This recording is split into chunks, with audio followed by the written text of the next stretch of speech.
ఇప్పుడు hip point ఇక్కడ దాకా ఇచ్చా నీకు. తర్వాత నువ్వు ఇంట్లో కుట్టుకొచ్చావు, ఎక్కడ దాకా కుట్టుకొచ్చావు, ఇక్కడ దాకా కుట్టుకొచ్చావు. ఇప్పుడు మొత్తం విప్పావు. నేను హిప్ పాయింట్ ఇదని చెప్పినప్పుడు ఇక్కడ దాకా ఎందుకు కుట్టావు? అవసరం లేదు కదా, మొత్తం విప్పాల్సి వచ్చింది.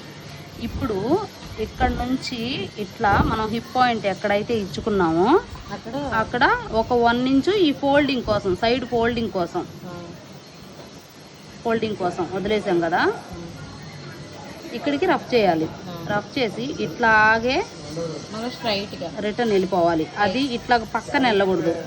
ఇక్కడ నుంచి 1 ఇంచు వరకు స్ట్రైట్గా దీని మీదే రావాలి.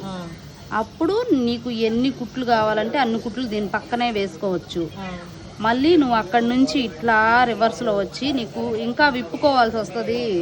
ఫ్యూచర్లో కొంచెం ఎక్కువ కుట్లు ఉంటే మంచిది కదా అని చెప్పేసి నువ్వు అనుకొని ఇంకా ఎక్కువ కుట్లు వేసుకున్నా సరే ఈ hip point, main hip point ఉంటుంది కదా, అక్కడి నుంచి 1 ఇంచు వరకు ఒకే కుట్టు ఉండాలి. నువ్వెన్ని కుట్లు వేసినా సరే ఇక్కడ నుంచి, ఓకేనా, ఇక్కడ నుంచి అన్ని కుట్లు సమానంగానే ఉండాలి. ఇక్కడి నుంచి వేరుగా వెళ్ళాలి.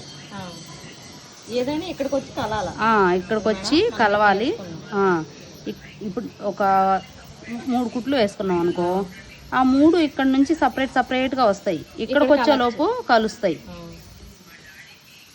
ఇక్కడ రఫ్ చేసేసి తర్వాత ఇది ఫోల్డ్ చేసుకోవాలి ఇట్లా. తర్వాత దీన్ని హాఫ్ ఇంచు 1 ఇంచు వదిలేసాం కాబట్టి ఇట్లా వస్తుంది షేపు. నువ్వు మొత్తం ఇట్లాగా ఇక్కడ హిప్ పాయింట్ ఇస్తే ఇక్కడ నుంచి ఇట్లా రానిచ్చేసావు. అప్పుడు నువ్వు ఇక్కడ షేప్ ఎట్లా వస్తుంది? అందుకే తొందర పడకుండా మెల్లిగా చెయ్యి. ఫస్ట్ నుంచి ఇక్కడ నుంచి ఇట్లా వచ్చి ఇక్కడికి వచ్చేలోపు రఫ్ చెయ్యి. వెంటనే ఈ కుట్టు మీద నుంచే ఒక 1 ఇంచు స్ట్రైట్గా వెళ్ళి తర్వాత పక్కకి వెళ్ళాలి. నువ్వు ఎన్ని కుట్లు వేసినా సరే ఇక్కడ మాత్రం ఒక 1 ఇంచు వరకు ఒకదాని మీద ఒకటే ఉండాలి. అంతే. ఇక్కడ నుంచి దాని మీద రావాలి, ఇక్కడ నుంచి పక్కకి వెళ్ళాలి. అర్థం కాకపోతే ఇంకోసారి చెప్తా.